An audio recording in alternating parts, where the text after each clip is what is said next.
All right, we're going to go ahead and do example 1 in parametrics using speed. So I've given you the system x of t equals t and y of t equals the natural log of cosine of t on the window from 0 included to pi over 2 not included, predominantly because I can't have cosine of pi over 2 inside a natural log. Natural log of 0 would create an issue. So we're going to find the speed of the particle at t equals pi over 4. So the very first thing we need to do is remember how speed works, right? So speed, right, is the square root of x prime of t, quantity squared, plus y prime of t, quantity squared, right?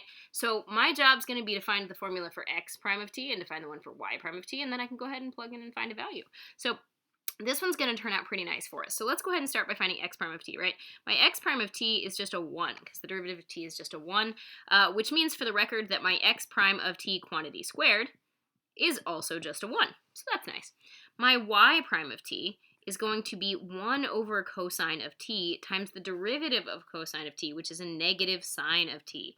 So I'm pretty sure that gives me a negative tangent of t. What that means is that when I square it, my y prime of t, quantity squared, is going to be a tangent squared of t. The negative will go away.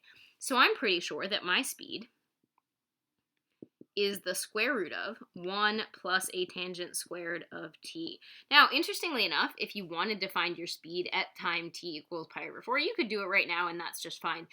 There's also a trig identity that might be worth knowing that you could simplify a little bit. So if I want to go ahead and find my speed, right? So if I want to find my speed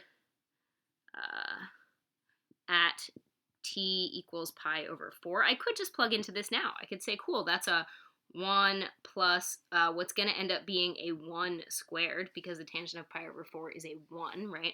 Pi over 4 lives right here, where the x and y coordinates are the same on the unit circle. So I end up getting a square root of 2, and that's fine, right? There's another way to do it that might be worth noticing, and you don't have to spot it. It would matter if you were asked to find arc length, because if you were asked to integrate this, you're going to have a heck of a time trying to integrate this guy as he is.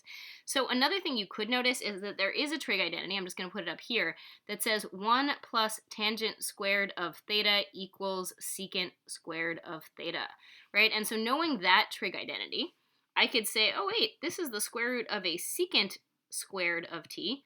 Oh look, this guy's just a secant t, because speed is a scalar that doesn't have a negative sign.